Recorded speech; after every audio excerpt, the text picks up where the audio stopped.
سلام.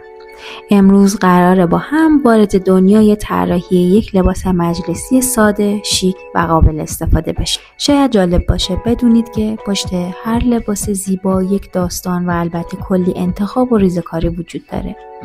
اولین سوالی که همیشه از خودم میپرسم اینه: این لباس رو برای چه کسی میخوام طراحی کنم و مشتری من چه انتظاری از لباسش داره؟ واقعیت اینه که سلیقه هر آدمی با دیگری فرق داره. بعضی‌ها لباس‌های ساده و کلاسیک دوست دارن و بعضی‌ها دنبال جزئیات خاص و متفاوت هستن. شنیدن خواسته‌ها و دغدغه‌های مشتری خیلی کمک میکنه که بعداً همونی بشه که واقعاً میخواد و باهاش احساس راحتی و اعتماد به نفس کنه. بعد از شنیدن صحبت‌های مشتری خیلی مهمه که فرم بدنش رو دقیق در نظر بگیریم. شاید این مهمترین مرحله توی روند طراحی لباس باشه. مثلا بعضی‌ها شانه‌های پهن دارن و بعضی‌ها پایین تنه برجسته‌تر. باید بدونیم کدوم قسمت‌های اندام رو بخوایم بیشتر نشون بدیم یا برعکس کمرنگ کنیم. این موضوع فقط سلیقه‌ای نیست، کاملاً علمی و حرفه‌ای باید باشه.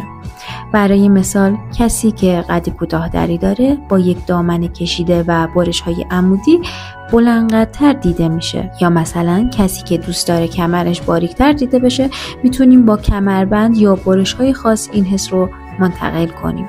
اینجا توجه به جزئیات 2 برابر میشه. این گوش دادن به سلیقه مشتری و تطبیق دادن به اون با فرم بدنش دقیقاً همون چیزیه که طراح لباس رو خاص و حرفه‌ای میکنه. حالا میریم سراغ طراحی روی کاغذ.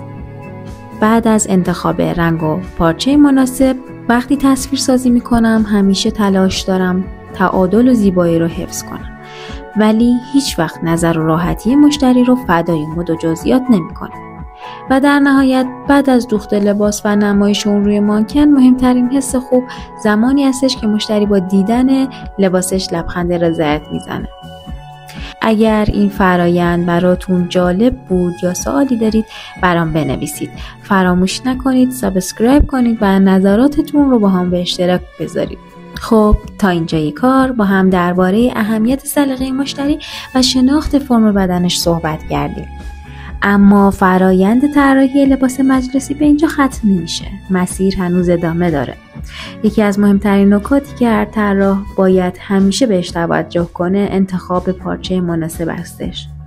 این که بدونیم چه نوع پارچه‌ای متناسب با مدل لباسی هستش که طراحی کردیم. کلیدی ترین بخش کار همینه. مثلا برای لباس‌های مجلسی ساده اما شیک، پارچه‌هایی مثل ساتن، کرپ یا حریر پیشنهاد میشن، چون هم فرم بدن رو زیباتر نشون میدن و هم نور رو به خوبی بازتاب میدن. پارچه‌های مات بیشتر برای مدل‌های کلاسیک یا دخترانه‌تر استفاده میشه، اما پارچه‌های براق مثل ساتن برای جلوه بیشتر توی مجالس شب واقعاً یه انتخاب هوشمندانه است. یه نکته طلایی دیگه: هیچ وقت پارچه رو فقط از روی ظاهرش انتخاب نکنید. پارچه باید آزمایش بشه. کمی باهاش کار کنیم، روی تن قرار بدیم تا ببینیم چطور ایستایی داره و چقدر راحت باهاش میشه دوخت و دوز انجام داد.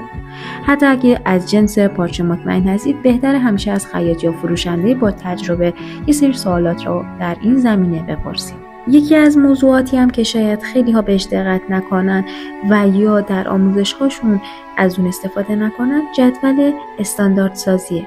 در جدول استاندارد سازی طراح لباس تمام جزئیاتی که باید در لباس لحاظ بشه، مثل فاصله دوخت ها از هم، جزئیاتی مثل یراقالات، دوخت نما، یا مثلا اگه پاپیون یا زیپ و یا دکمه و حتی چیپی در نظر گرفته شده، باید بنویسه که فاصلش از همدیگه چقدر هسته تا خیاط به صورت دقیق بدونه که چیکار باید بکنه. حالا به بخش اجرای کار میرسیم. انتخاب خیاط مناسب. فراموش نکنید طراحی خوب بدون دوخت و اجرای دقیق هیچ وقت به نتیجه نمیرسه.